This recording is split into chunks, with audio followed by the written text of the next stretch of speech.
KPCC ಅಧ್ಯಕ್ಷ doctor G Parameshwar ticket ಹಂಚಿಕೆಗೆ ಸಂಬಂಧಪಟ್ಟ ಹಾಗೆ ಹೇಳಿಕೆಯನ್ನ ಕೊಟ್ಟಿದ್ದಾರೆ.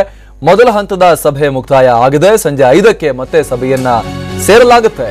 ಅತಿ ಹೆಚ್ಚು ಸೀಟ್ಗಳನ್ನ ಇವತ್ತೇ ತೀರ್ಮಾನ ಮಾಡ್ತೀವಿ. ಯಾವುದೇ ವ್ಯಕ್ತಿಗತ ಚರ್ಚೆ ಆಗಿಲ್ಲ. ಇಂದು ಸಂಜೆಯೊಳಗಾಗಿ ಅಂತಿಮ ತೀರ್ಮಾನವನ್ನು ಕೈಗೊಳ್ಳಲಾಗುತ್ತೆ. ಮೊದಲ ಸುತ್ತಿನ ಕಾಂಗ್ರೆಸ್ ಕೇಂದ್ರೀಯ ಚುನಾವಣಾ ಸಮಿತಿ ಸಭೆ ಮುಕ್ತಾಯ ಆಗಿದೆ. ಸಂಜೆ ಮತ್ತೆ ಸೇರ್ತೀವಿ ಅನ್ನುವಂತಹ ಮಾತನ್ನ ಕೆಪಿಸಿಸಿ ಅಧ್ಯಕ್ಷ ಡಾಕ್ಟರ್ ಜಿ ಪರಮೇಶ್ವರ್ ನೀಡಿದ್ದಾರೆ. ಯಾವುದೇ ರೀತಿ ವೈಯಕ್ತಿಕವಾಗಿ ಟಿಕೆಟ್ ಬಗ್ಗೆ ಇಲ್ಲಿ ಏನು ಚರ್ಚೆ ನಡೆದಿಲ್ಲ. ಇನ್ ಜನರಲ್ ಟಿಕೆಟ್ ಹಂಚಿಕೆಗೆ ಸಂಬಂಧಪಟ್ಟ ಹಾಗೆ ಚರ್ಚೆ ನಡೆದಿದೆ. ಎಲ್ಲಾ ಕ್ಷೇತ್ರಗಳ ಬಗ್ಗೆ ಚರ್ಚೆ ನಡೆದಿದೆ.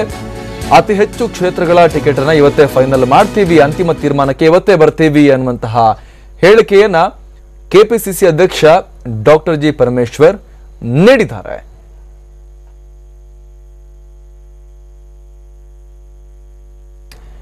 ದಿಲ್ಲಿಯಲ್ಲಿ ಮಾತನಾಡ್ತಾ ಇದ್ರು ಕೆಪಿಸಿಸಿ ಅಧ್ಯಕ್ಷ ಡಾಕ್ಟರ್ ಜಿ ಪರಮೇಶ್ವರ್.